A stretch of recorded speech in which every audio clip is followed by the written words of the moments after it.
any public comment? Hearing none, we'll move to the first topic, which is economic development budget update. Jonathan and Associates. So thanks for taking time to hear us out today. I think our reason for being here is kind of twofold. You guys did fund us last year. County did at $100,000, and that was to go towards two initiatives, one being workforce and the other one being military development.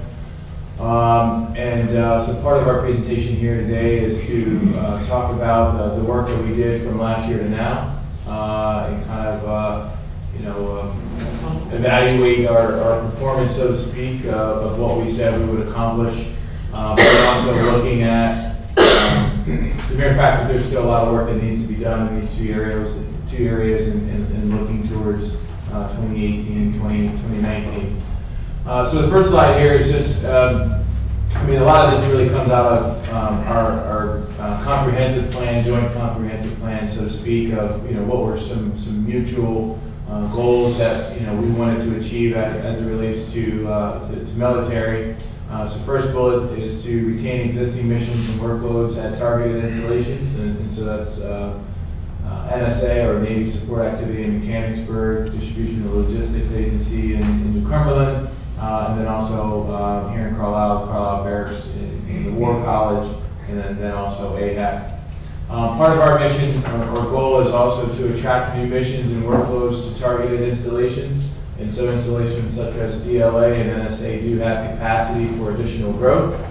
I know in the county's comp plan out near APAC, we also designated that area as a potential growth area for additional military missions and workloads in the future.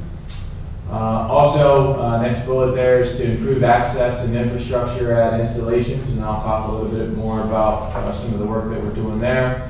And then also improve relations between community and installations. That way we're both on the same page, and that we're, as a community, able to support the installation. And there's ways that the installation continues to support the community as well. So those are kind of the goals that we've outlined, and I think are mutually of interest to us and also to the county. In 2017 military program outcomes. Appropriation surplus requests at installation. And we're saying that at installation because we're still in that cycle, and so we didn't want to say which installation that was, but we are currently working with one of the installations now to get some additional appropriations to bring down some existing buildings that they have at the installation that would then make way for new buildings that then will make way for new missions and workloads and additional employment opportunities. We're currently... John, just what do you mean by appropriation? Surplus again? Is this a federal? It's surplus? Federal surplus. They have surpluses in Washington? I didn't realize. They do in certain programs, and so this falls under what they call MILCON, which is military construction budget line item. And so we've been working with Senator Casey's office to get that line item, I guess you would call it a surplus or markup, and that appropriations line item to do some additional work at one of the installations. And the at all the installations, they go through, of course, a process of getting dollars to get it planning, and then engineering and design, then before you can get towards construction. And so our approach has been is if we can get more money in the budget earlier, that we can expedite the process to be able to move it along at a faster pace. But these are approved projects by the Department of Defense already, but this is just a vehicle to be able to expedite that process a little bit. CADIC is currently in negotiations with one of the installations on a solar renewable energy development project. One of the installations has some additional land. They would like to look at a pretty significant solar farm, which would have significant energy savings to the installation and reduce their energy costs. And so one of our initiatives that came out of the study that was completed last year was to work with each of the installations at looking at cost saving measures. And the more that we can, as a community, work with the installations, whether it's stormwater outside of the gate or in the gate, or other partnerships that we can form. For instance, PennDOT leases some space at NSA, and in exchange or in return, they pave their roads. And so we're always looking at different partnerships, creative ways and creative partnerships to be able to help our installations save costs. When they save costs, back at the Pentagon, it's always appreciated. So again, it's another way for us to continue to retain and grow our installations. Through the county's $50,000 grant last year, we were able to leverage that, and we were able to receive $120,000 in state funding from the Military Enhancement Community or Military Enhancement Commission at the state level.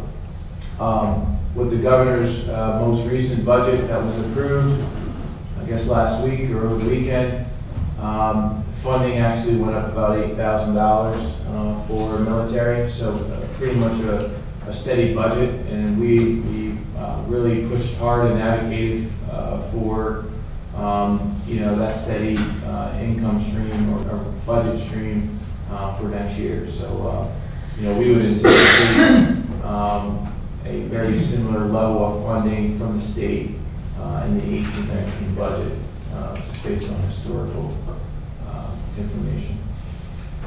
In the past year, we did complete or we did commence a few studies. We started the joint land use study at NSA, and so we're a big part of that ongoing study. And actually, any day now, we'll get the final report for the Exit 4849 study. These two initiatives really go back to our focus on infrastructure and access to the installations.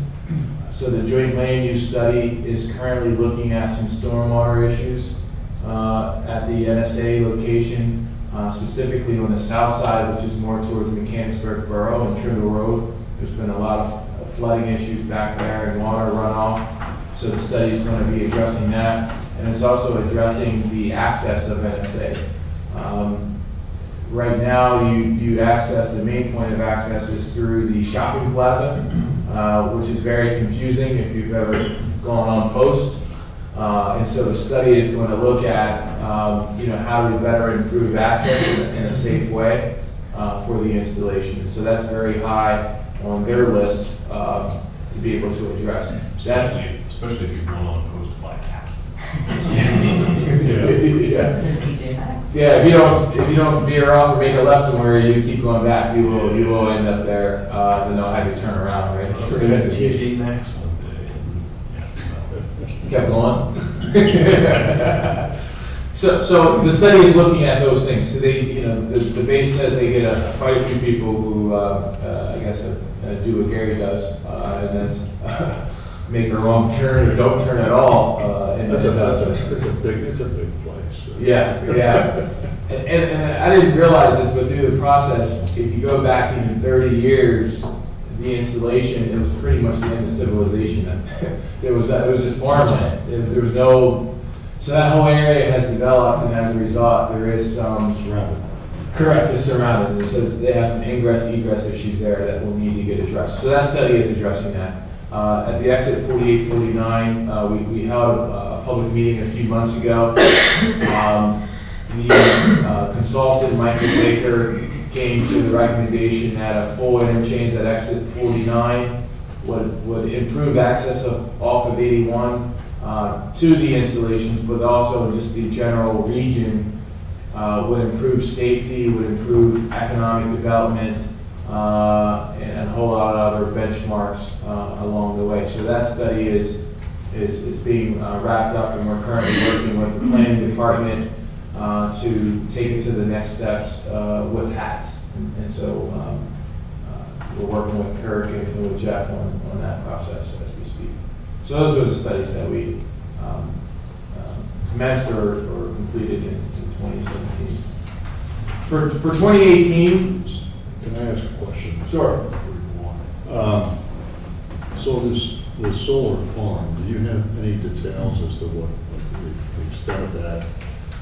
And, because this is actually one of the things I think that, you know, in terms of, you talk about base retention, I mean, if you can show that you're saving the federal government significant dollars in terms of energy or electricity, I think that would be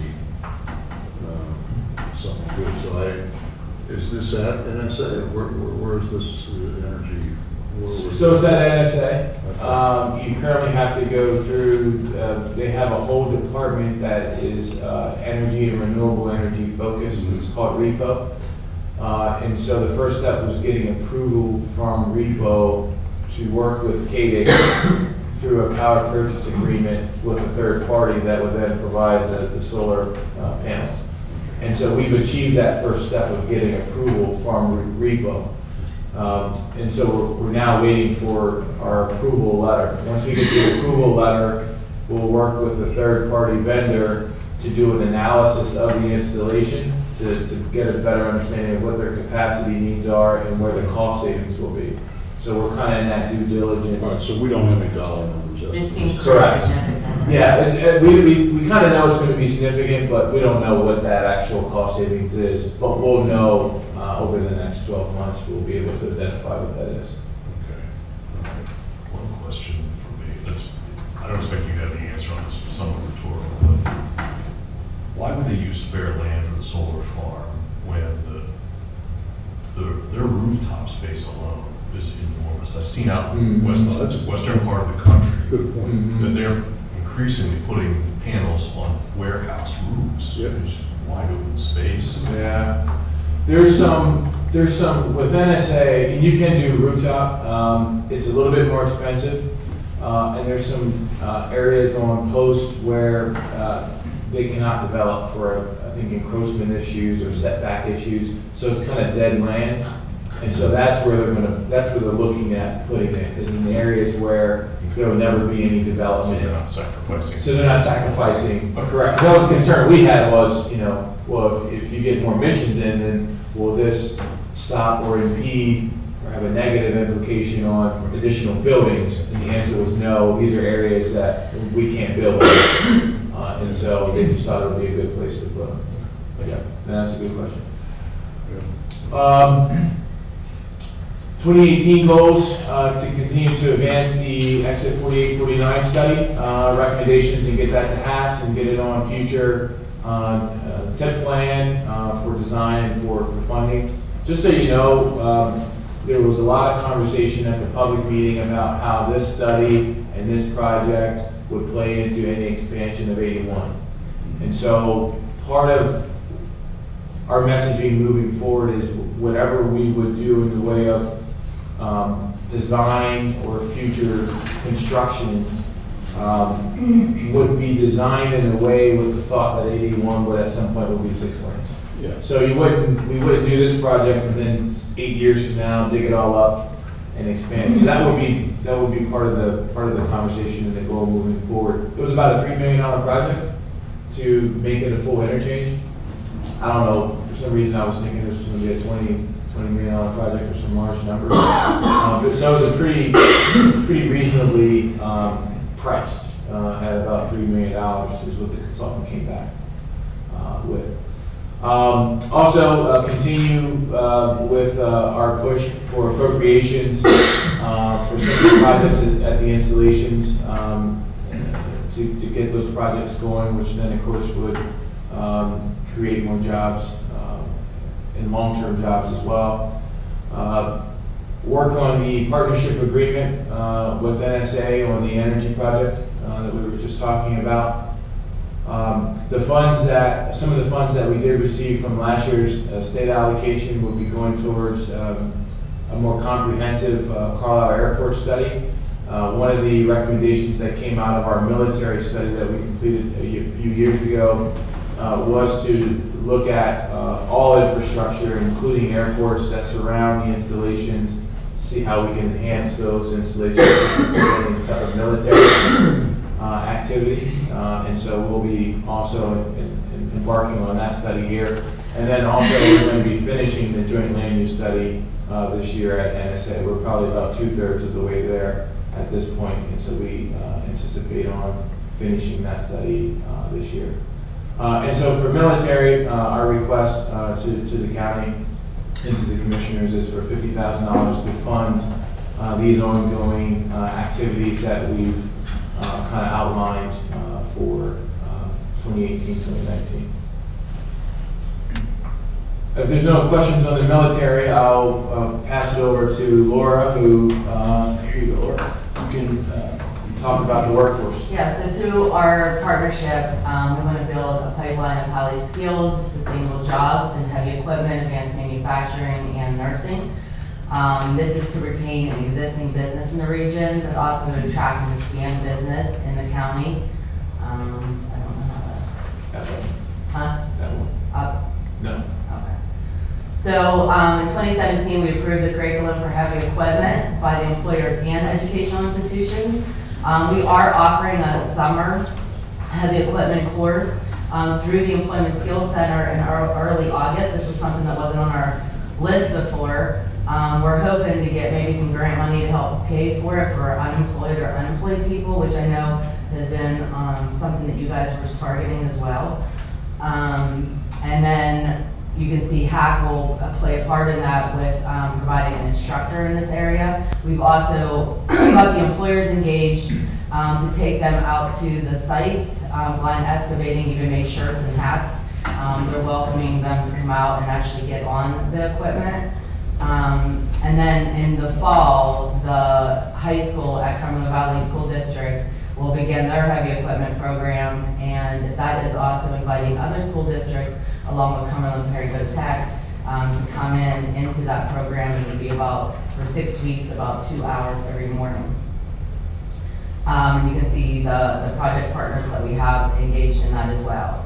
And then the heavy equipment simulator, finally, Volvo had agreed to lend us their heavy equipment simulator. It will go and be housed at the Employment Skills Center, and that will be for the curriculum that we're putting together for the unemployed and underemployed. And it'll be about 10 people, because we have to break them up in groups of 5 and 5. With that will be soft skills training, some resume building, and some other things. And then the employers are coming out. We got Low Bar, Pensy Supply, ECI Group, and some others that are willing to come out and interview these individuals for jobs. And again, those are for underemployed and unemployed. And then public awareness of last year, we were really looking at through radio talk shows, radio in general, social media, and through the newspapers were the ways that we went ahead and raised awareness of these needed but skilled occupation jobs for the area. So in 2018, our program goals for workforce development, obviously we're going to increase our awareness of the programs through marketing. I have a meeting set up with Jonathan and our team, our marketing team, in the next 2 weeks to meet with the Employment Skills Center and Cumberland Valley School District to look at how we can grow a bigger awareness of the heavy equipment programs and others as we move forward.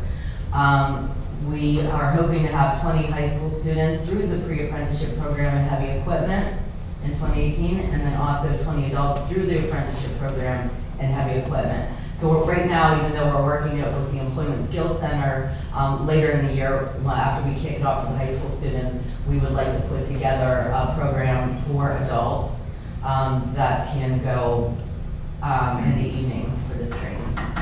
And then we're also going to look to approve the advanced manufacturing curriculum, and that we're looking at rolling out to the employers in October at the latest. So again, like we did with heavy equipment, we'll get together and have an event, and for heavy equipment, we probably had about 40 employers and our delegation attend. So we will probably do something similar this year. And then to complete the survey, I know, Vince, that you were there for the Leadership Cumberland graduation ceremony, where we worked with them on a project where we put a survey out to educators, students, and also their parents in 3 school districts, the West Shore, Carlisle, West Shore, and Cumberland Valley School District, and where we took a survey of what is some of the stigma against these middle-skilled occupations that are actually really good jobs. And so in collecting that data, we're going to take that a step farther There needs to be some qualitative research done. So right now, I am doing face-to-face interviews with some parents and educators to gain a better understanding of where this is going wrong. Along with that, I will use this as part of my capstone project for my master's degree at Messiah College. I have my advisor is going to help me down this path, and by the end of summer, we should have something, an article of some sort of publication that we can put out to the media about all of our collaboration together and see what we can come up with for solutions. And again, the request is $50,000 for the program. Again, I really appreciate you guys' past support. I think we've accomplished a lot this last year. And one of the other areas that I didn't put in here that we would probably be looking, we'd like to tackle, and it was brought up in our workforce committee, was how we can better work with the county prison system and some other areas. Because with heavy equipment, as you know, you don't need a license. And they are very willing to give people a chance in this area. So I know, Jim, we had talked before about, I was trying to get with the warden that was no longer there, and also had met with the parole officers to see what we can do about getting these people into more of the skills training. Just to pick up that, because this is important. And again, I've said over and over again, this should be part of the normal educational program that we have in Cumberland County through our various school districts. A couple things. The high school student pre-apprentice and the adult pre-apprentice program and this beginning of the advanced manufacturing pre-apprentice program. Right now, I know we're working with Cumberland Valley School District. But if I recall correctly, Dr. Witham said that if any other school district want to participate and any other students from the school district want to participate, that they can. Right. So my question on those programs is what kind of outreach is being made to the other school districts? Because I don't think this should be just limited, even though I realize that it's a little bit of a pilot. I don't think it should be just limited to Cumberland Valley. Yeah, so they're working in collaboration. Big Springs is a big partner of Cumberland Valley, and also Carlisle. And they have some other ones on board that are willing to bring their students out there. Again, Cumberland Perry Tech is part of that. So there is a collaboration being made. And again, this will be a couple hours each day. So they will have to bus these students back and forth, but they're very much in support of it. I know West Shore also, They're the school district they were one of the participants in the survey, which we should probably give you a copy of the survey if you haven't seen it. I mean, the data is pretty, what was the response rate? It was we had like 3,700 and some people respond. Yeah, so it was a pretty good response It's rate. got some meat on the bones. We could look at it. That will spread to other school districts. It's impossible, but It'll sell itself when the results really start coming into those.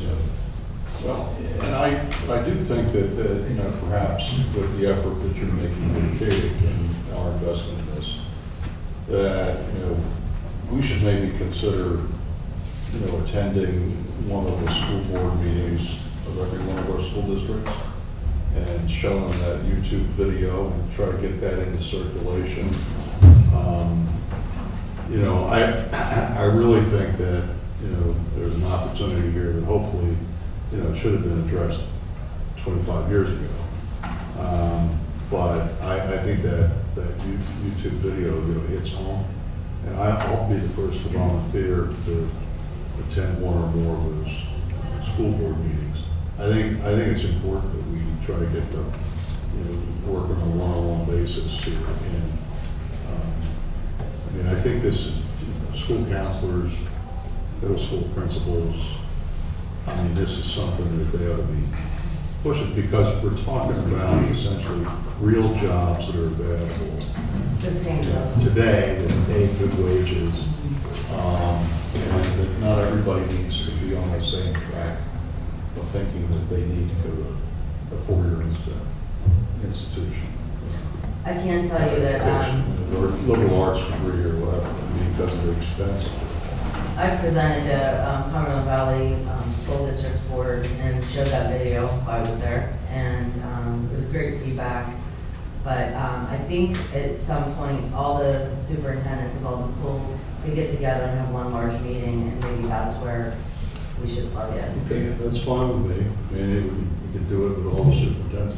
But I do think it's important for, all of our elected school directors in the county. We don't really have that much interaction with the school board members at all. So, again, you got, what, 9 school districts? And they meet several times a month, so, I think it's something we should. Yeah, we used to, we probably stopped it about a year ago, but we used to go to every school district just to get on their agenda once a year, just to let them know what we were doing from more of an economic development perspective, or talk to them about LERTAs or other incentive programs. So the first time I had to hear it wasn't when we were coming in for a request, but maybe we could pick that back up, and I do think there's some value in going to all school districts and talking directly to the elected officials. Adding that video, but also that survey, those survey results, I think would be, I know West Shore that he gave the survey results at a meeting, because that's when we were there, when we were buying the Lemoyne Middle School. And you could just see the elected officials, how, a lot of them weren't thinking about a lot of this stuff. I think it is something that would be valuable, and we can easily target and knock all 9 of them. I just think it's important to try to get to the folks who are responsible for the policy. Yeah. Yeah. And hopefully get,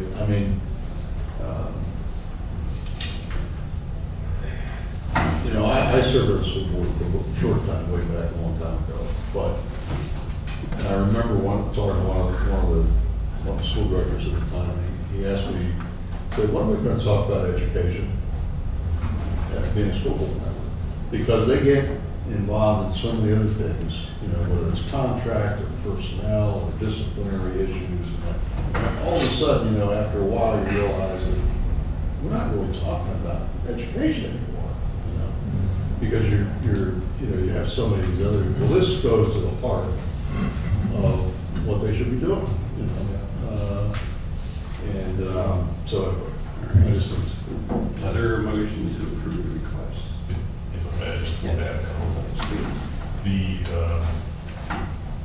I'm very pleased that the board has decided to back this in the past. And I think you guys have done a great job of structuring this, making it meaningful and not just a window dressing program. So, in fact, I think both of these are very important. And I'm not sure if we're taking separate, what action we're. I would suggest we take 2 motions if we want to move forward. That's fine. I'm supportive of both of these.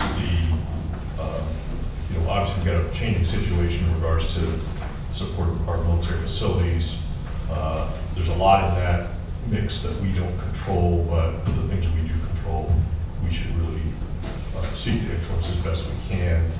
In the case of the workforce development goals, this is fantastic as far as I'm concerned. To me, this is probably one of the most important things that we as a community, both public and private sectors, can do to secure the economic future of this region for 50 years, literally, so 2 generations. So I'm hoping we'll support the entire thing here. $50,000 is your ask for this year, is that correct? For each program. Each program, right? So it's 100. Right now, it's talking workforce development. So Yes.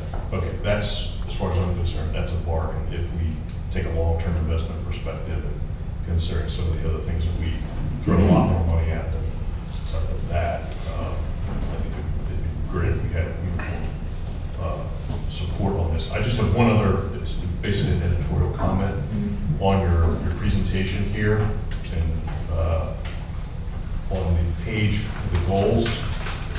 I think goals are very important. I've made that point numerous times because when you make decisions down the line, looking back at your goals is pretty important. Plus, it's a tool by which you communicate to others on why they should support it. I absolutely agree, retain existing businesses in the region that have workforce deficiency. this is no secret. We've known for at least 20 years. If you do polling in this area, we have, even the time I've been here, and ask businesses what their number one concern is. It's always been workforce development, and it's more pronounced now, I think, than ever in the tight employment economy that we have. Number two, attract and expand businesses in the county based on a quality, skilled workforce. I'd suggest a third point. It really dovetails very nicely with the other two, but it adds maybe a slightly different perspective. And I would suggest to say that we provide expanding opportunities for our existing population in a dynamic economy. And the reason I suggest that is this is a lot more than just about helping these businesses, which we've outlined in bullet points 1 and 2. It's about helping the citizens, it's about helping the individuals that we're here to serve. So obviously they benefit if we're focused on the first two, but I think there's value in communicating to people. This is about expanding opportunities for you and your family members. It's so that your kids don't have to move away to get a decent job, that there'll be all kinds of, there'll be a wide range of opportunities here. And as I've said in the past, we want to avoid being a single employer community. And we're certainly not as vulnerable as a lot of other communities are in that regard. But we are still extremely heavily dependent on federal and state government employment. And providing expansion opportunities for these businesses will in itself provide expanding opportunities for these individuals. So we want the range of opportunities. We've mentioned that many times in the strategic planning. We want the range of opportunities to be not just sheer numbers, the quality of the employment, the diversity of employment are important goals that meet our citizens at a personal level. So I'd like to incorporate some type of verbiage. It doesn't have to be word for word what I suggested here. It's just off the cuff. But something that puts it in the citizen perspective and acknowledges the role of the citizen. That's good. Thanks. Thank you. Anything else, Jonathan or Shereen? Does the board wish to take action? Yeah, I'll make well, first of all, I did have one additional question, but and it has to do more with process. This is a request for 2018, right? But it's coming to us in the middle of the year. And, I don't know how we got into this. I think we did the same thing last year. Okay. But I would like to think that we should have this presentation like at the end of this year for next year. Okay. But I don't have any problem with the moving forward with the contribution. I agree with Commissioner Eichelberger's suggestions for maybe some additional things. But we're on the move, and a lot of it has to do with the Cumberland Area Economic Development Corporation. You all should be very proud of what you're doing and helping us, build it even better tomorrow. I saw one of the quotes that the fellow from Penn State Health said, was that we're booming. We're booming in Cumberland County. That's one of the reasons. Now, I don't have any comments relative to an additional hospital this time. Okay? But in any event, I think that our county is certainly attractive, and this will help to keep it attractive and do the job. So I'll make a motion to approve the request, $50,000 for workforce development and the $50,000 for the military preservation effort to the Cumberland Area Economic Development Corporation for 2018. Motion, is there a second? Second. Any questions or comments? All in favor of the motion, say aye. Aye. Motion carried. Thank you. Thank you. You're right, Jim. We're going to ask him, can we use that quote? Okay, no problem. Thank you all for what you're doing. Thank you. Thank you.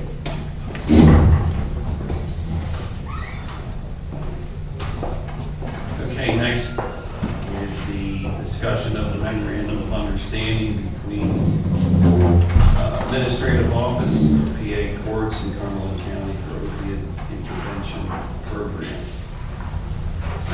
Hello. basically, this is just AOPC is granting us additional funding, an additional $200,000. This is a memorandum to deal with that additional funding. Our solicitor has reviewed it. I don't think he had any issues with it. Derek, do you guys have any questions? I think we provided input earlier on the verbiage. Was that incorporated?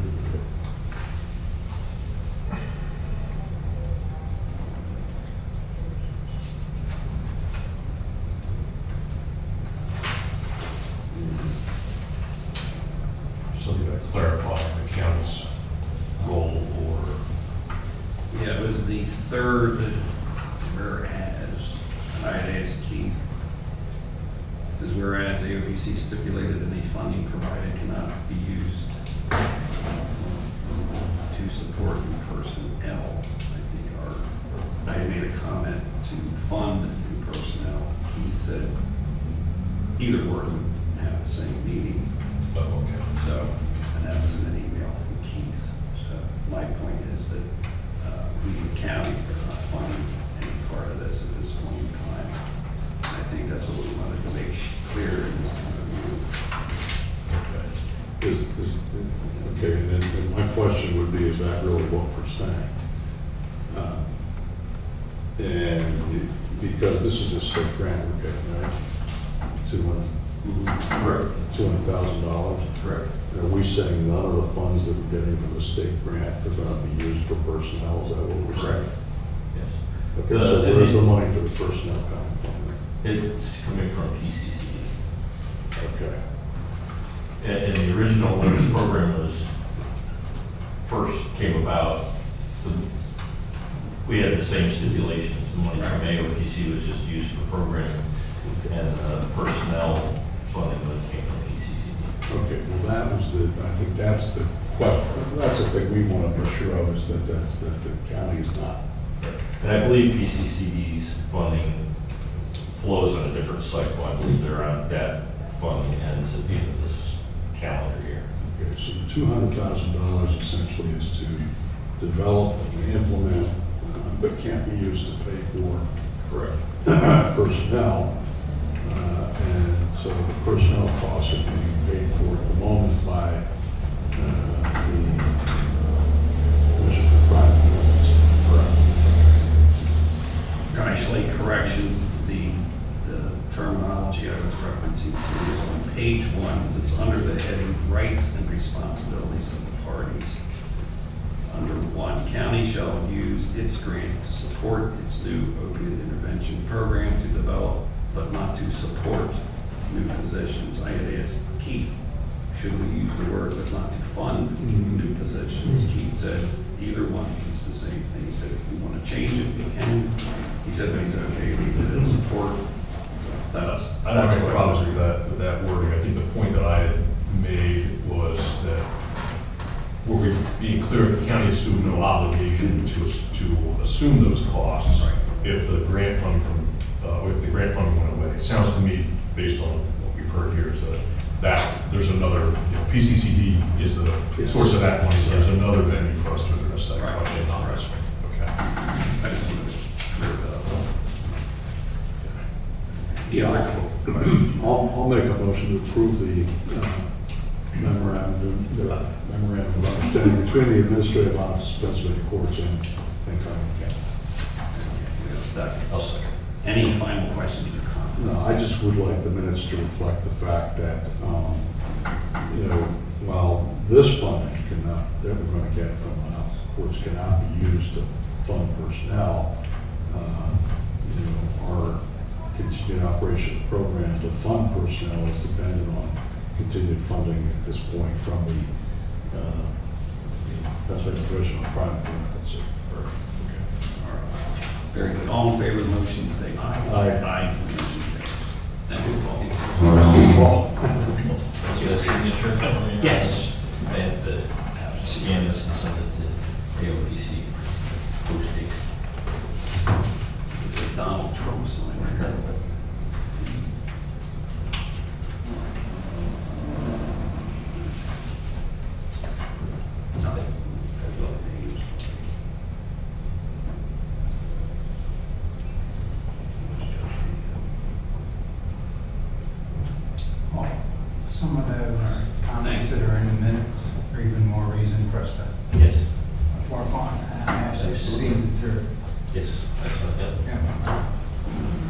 very much. Thank you. Is there any other business you guys need to discuss for finance?